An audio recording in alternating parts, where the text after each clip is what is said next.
निम्न माध्यमिक तह अध्यापन अनुमति पत्र तपाईले वेबसाइटबाट यसको जुन प्रवेश पत्र रहेको छ एक्जामका लागि निकाल्न खोज्नुभयो तर तपाईको आइडी खुलिरहेको छैन, त्यसले एरर देखाइरहेको छ, प्रवेश पत्र डाउनलोड भइरहेको छैन र परीक्षा नजिकै आइसक्यो। अब के गर्ने त साथीहरु, आज मैले तपाईहरुलाई कसरी हामीले प्रवेश पत्र बिना नै शिक्षक सेवा आयोगको जुन शिक्षक अनुमति पत्रको परीक्षा रहेको छ यसमा सम्मिलित हुन सकिन्छ, परीक्षा दिन सकिन्छ भन्ने बारेमा सम्पूर्ण जानकारी दिएको छु र आफ्नो रोल नम्बर कसरी पत्ता लगाउने भन्ने बारेमा सम्पूर्ण जानकारी प्र्याक्टिकल रूपमा तपाईहरुलाई देखाउन गइरहेको छु। साथीहरु नमस्कार, म एसटी नोवानी एसटी इन्फो च्यानलमा तपाईहरु सम्पूर्णलाई हार्दिक स्वागत गर्न चाहन्छु।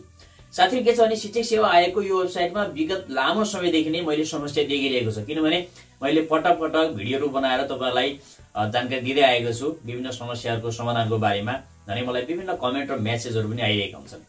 अब यो समस्या अब तत्कालै भोलि नै एक्जाम आइरहेको छ भने हिजो बेलुका मात्रै यो समस्याको समाधान शिक्षक सेवा आयोगले दिएको छ, तर यसको जेनुन समस्याको समाधान अझै पनि छैन। प्रवेश पत्र हामीले निकाल्न सकिरहेका छैनौं, तर पनि परीक्षामा सम्मिलित हुनका लागि हामीलाई आवश्यक पर्ने रोल नम्बर हामीले प्राप्त गर्नेछौं र यसका लागि हामीले आफ्नो बुवाको नाम, बाजेको नाम र आफ्नो जन्ममितिलाई त्यहाँनिर म्याच गर्नुपर्ने हुन्छ। लिस्ट अनुसार एउटा चाहिँ सूची प्रदान गरेको छ, त्यो सूची कसरी हेर्ने र त्यहाँबाट कसरी खोज्ने भन्ने बारेमा तपाईलाई प्र्याक्टिकली रूपमै जानकारी दिनेछु। तपाईले ल्यापटप, कम्प्युटर, मोबाइलबाट यो काम गर्न सक्नुहुन्छ र परीक्षामा जाँदा तपाईले नागरिकता, ड्राइभिङ लाइसेन्स वा तपाईको राष्ट्रिय परिचय पत्र वा कुनै पनि आफ्नो फोटो सहितको परिचय खुल्ने कागजात लिएर जानुपर्ने हुन्छ।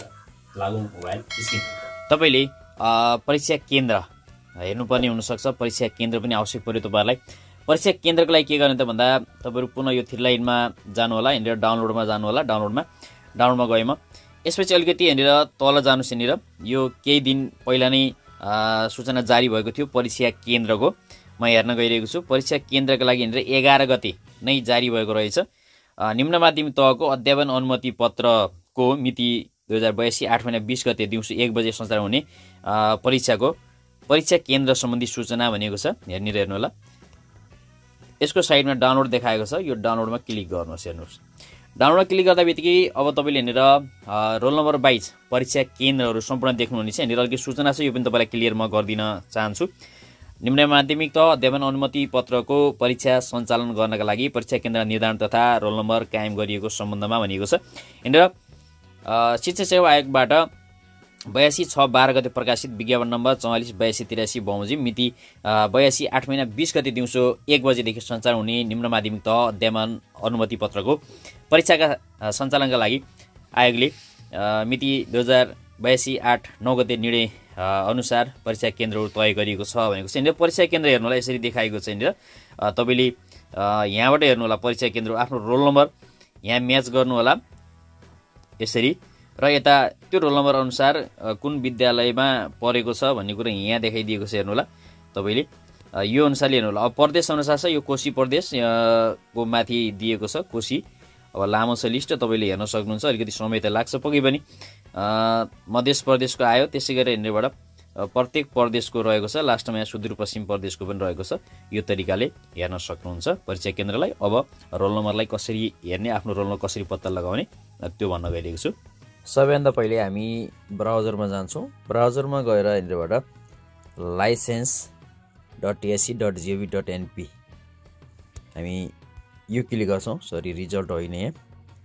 अब हामीले यो क्लिक गरिसकेपछि यहाँनिर यो खालको इन्टरफेस यहाँनिर देखिन्छ। हेर्नु होला, वेबसाइटमा हामी पुगेका छौँ। वेबसाइटमा पुग्दा बित्तिकै एउटा सूचना देखाएको छ। हेर्नु होला, अध्यापन अनुमति पत्रको परीक्षामा सम्मिलित हुने परीक्षार्थीका लागि अत्यन्त जरुरी सूचना भनेको छ। यस आयोगबाट मिति 2062 6/12 गते प्रकाशित विज्ञापन नम्बर 440283 निम्न माध्यमिक तहको अध्यापन अनुमति पत्रको परीक्षाको लागि अनलाइन आवेदन दिएका उम्मेदवारहरूको स्वीकृत नामावली आयोगको वेबसाइटमा प्रकाशन गरिएको छ। अब दरखास्त स्वीकृत भएका उम्मेदवारहरू मध्ये आयोगको अनलाइन प्रणालीमा आएको खराबीका कारण प्रवेश पत्र डाउनलोड गरी प्रिन्ट निकाल्न नसक्नु भएका उम्मेदवारहरूलाई यहाँहरूको सुविधाका लागि अथवा सुविधालाई दृष्टिगत गरी सरकारी निकायद्वारा जारी गरेका राष्ट्रिय परिचय पत्र वा नागरिकताको प्रमाणपत्र वा शहरी साधन अनुमति पत्र लाइसेन्स वा परीक्षा खुल्ने फोटो सहितको आधिकारिक कागजपत्रको आधारमा समेत परीक्षामा सहभागी हुन पाउने व्यवस्था मिलाएको कुरा सम्बन्धित सबैको जानकारीका लागि अनुरोध छ। दरखास्त स्वीकृत भएका उम्मेदवारहरूले आफ्नो सङ्केत नम्बर, रोल नम्बर, नामथर, बुवाको नाम, ठेगाना यकिन गरी रोल नम्बर अनुसार तोकिएको केन्द्रमा गई परीक्षामा सहभागी हुन अनुरोध छ भनेको छ। त्यसगरी साथै यसै सूचनालाई आधार मानि सम्बन्धित शिक्षा विकास तथा समन्वय इकाइले समेत परीक्षार्थीको विवरण यकिन गरी उम्मेदवारको साथमा ल्याएको सरकारी परिचयपत्र हेरी परीक्षामा सहभागी गराइदिनु होला भनेर यसरी यो सूचना दिएको छ। यो तपाईँले सूचनालाई एकचोटि रिड आउट गर्नु होला। अब यसपछि यहाँनिर तपाईँले कसरी इक्जाममा रोल नम्बर आफ्नो कुराहरू यहाँनिर भर्ने भनेर यसरी यहाँनिर पनि देखाइदिएको छ। यो OMR नमुनालाई पनि तपाईँले हेर्न सक्नुहुन्छ। अब हामी जाउँ तलतिर वेबसाइटमा गएको छु। म यहाँ वेबसाइटमा अलिकति तल जान्छु यहाँनिर सूचनामा। त्यसपछि तपाईँले वेबसाइटको साइडमा यहाँनिर बायाँतिर थ्री लाइनमा जानु होला। यदि तपाईँ कम्प्युटर ल्यापटपमा हुनुहुन्छ त्यहाँनिर अप्सन देखाइरहेको होला थ्री लाइन। यहाँ क्लिक गरेपछि तपाईँले यहाँनिर डाउनलोड भन्ने अप्सन देख्नुहुन्छ, हेर्नु होला। डाउनलोडमा क्लिक गर्नुहोस्। क्लिक गर्दा बित्तिकै यहाँ विभिन्न अप्सन देखाएको छ, जसमध्ये पहिलोमा यहाँनिर सम्मिलित हुने विद्यार्थीको लागि सूचना भनेको छ र दोस्रोमा यहाँनिर देखाएको छ, हेर्नु होला 18 गते यहाँनिर सूचना आएको छ हिजोको डेटमा। निम्न माध्यमिक तहको अध्यापन अनुमति पत्रको दरखास्त स्वीकृत उम्मेदवार नामावली भनेको छ सुदूरपश्चिम, कर्णाली, लुम्बिनी, गण्डकी, बागमती, मध्य प्रदेश गरी सबै प्रदेशहरूको यसरी चाहिँ देखाएको छ। यो मध्ये तपाईँ कुन प्रदेशको त्योलाई यहाँ क्लिक गर्नु। जस्तै मैले सुदूरपश्चिममा यहाँनिर क्लिक गर्छु। क्लिक गर्दा बित्तिकै साइडमा यहाँनिर डाउनलोडको अप्सन देखाएको छ, यसमा क्लिक गर्नुहोस् र यो सम्पूर्ण नामावली यसरी खुलेको छ, हेर्नु होला। अब यसमा तपाईँले के हेर्ने त भन्दा तपाईँले हेर्नेबाट अहिले तपाईँलाई रोल नम्बर पनि यदि थाहा छैन भने तपाईँले आफ्नो नाम हेर्नुपर्ने हुन्छ। यहाँबाट तपाईँले आफ्नो नाम अथवा नागरिकता नम्बर अथवा बुवाको नाम, बाजेको नाम यसलाई म्याच गर्नुपर्ने हुन्छ, स्थायी ठेगाना। यो सम्पूर्ण कुरालाई म्याच गर्नुहोस्। यति कुरालाई म्याच गरेर तपाईँले यो म्याच भएको अगाडिको रोल नम्बर हेर्नु होला।